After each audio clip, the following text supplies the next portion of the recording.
Velocity, Level 9, Upgrade. Hello everybody, Tristan here, and today we'll be doing a large batch of RIT die. So I'm going to be doing all the RCs today, so I'm going to be starting off with the smallest and ending off on the largest. So, like of course, I have Velocity here, and there's not many parts on him I actually want to die today. The biggest piece is his chassis. It's probably the only part on him that's not blue, black, or red. So that is a big one that I want to die. I'm not too worried about the servos, the motor, and the ESC because I have plans to replace them in the future. And then there are other parts that are aluminum that need to get de-anodized, but that are for another day. So let's hurry up because I want to do this quick. We're going to start off by removing the ESC and the motor. First, to disconnect the motor from the ESC, and then open the battery door so that we can then slide the ESC on out. Then we're going to remove this one screw right here to remove the motor. With the screw removed, the motor will simply come right on out. If you have some other accessories like the toys braces, it'll be a little bit harder to pop it off, but it will eventually come off.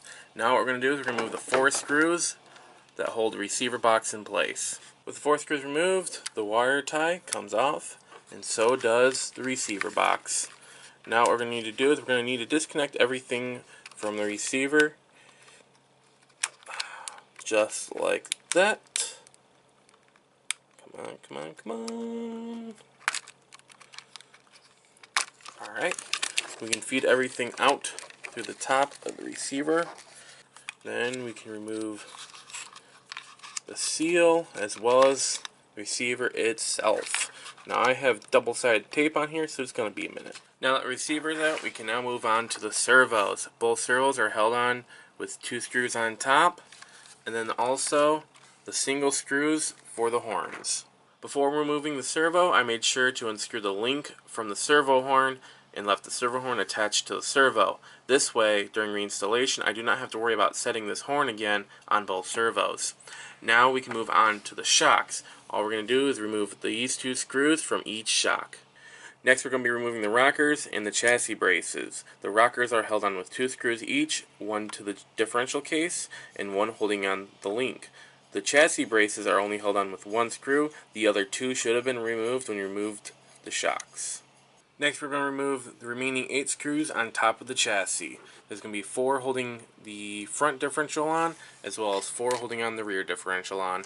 With those 8 screws removed, the front suspension and the front bumper come right on off. Unfortunately though, the rear is still attached, and we're going to need to remove a couple more screws before that's all gone.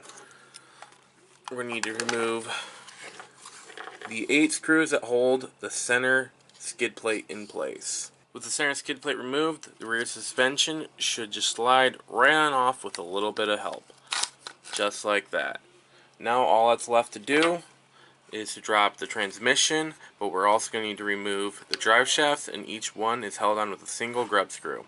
With the transmission removed, there's just a little bit left to do, and that's to remove the battery doors and the vents. The front vents should be very easy when you remove the servos. They should actually have fallen out pretty much easily without you even trying.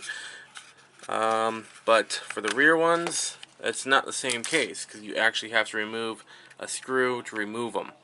As for the doors, what you're going to need to do is get yourself a flathead screwdriver or anything you can and try to pry them up out from under these clips. They can be annoying at times, but it is possible. Alright guys, here we go. Here is Velocity's chassis. Now as you guys can see, it's still a little dirty. I need to do some cleaning up of it before I put it in the die. But there's also other RCs I need to take apart before I do anything.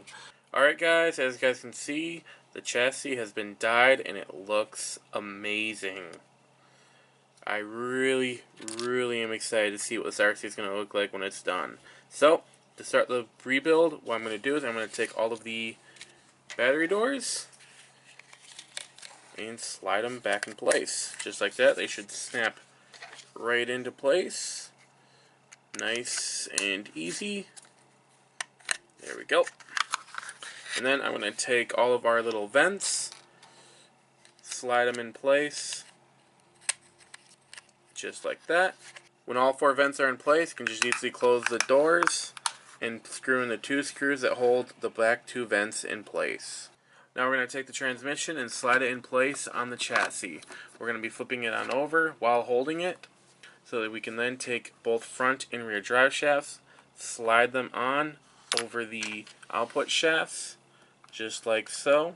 Then we're going to use a single grub screw on each to hold them in place. Next we're going to take the rear suspension. We're going to slide it in place on the chassis, just like so. We're going to hold on to it while we're going to flip it on over. And we're going to try and just get the center drive shaft in place. Should pop in just like that. Then we're going to flip it back on over. And we're going to screw in the 4 screws that hold it in place. Next we're going to take the center skid plate, slide it on over the bottom of the chassis just like that, and screw in the 8 screws that hold it in place. With the center skid plate in place, we can now take the front suspension and start sliding it into place. We're going to have to be a little careful trying to get the drive shaft in, but I find spinning the rear tires while trying to push it in will help get the drive shaft on the cup. Once you know you have everything in place, you're going to want to flip the RC on over. Going to take the front bumper, which is right over here. We're going to slide it into place, just like that, and screw in the 4 screws that hold the front suspension in place. Next, I'm going to take both front and rear chassis braces and slide them into place, and screw in the 1 screw on the very end that holds each of them in place. Next, we're going to take our rockers and put them into place. Just want to remember that the longer rockers are going to be for your fronts, and the shorter rockers are going to be for your rear. All you need to do is take the rocker, put it on over the hole on the differential case, and take the single shoulder screw that holds them on and screw it into place. With the rockers in place, we can now take the link and slide it into the rocker and screw in the 1 screw that holds it in place. With the rockers and links in place, we can now take all 4 shocks, lie them down in place, and screw in the 2 screws that hold each of them on. There's going to be one that goes through the hollow ball in the bottom, through the rocker, and then there's going to be one that goes through the top hollow ball into the chassis. All that's left to do is attach all the electronics to the RC, starting with the receiver. I'm just going to put some double-sided tape on the bottom and set it down just like that. With the RC flipped over, we're going to take the servos with the horns facing inwards into the RC, take the wire, feed it on through the hole for the servo, and just slide it in place, working around the turnbuckles.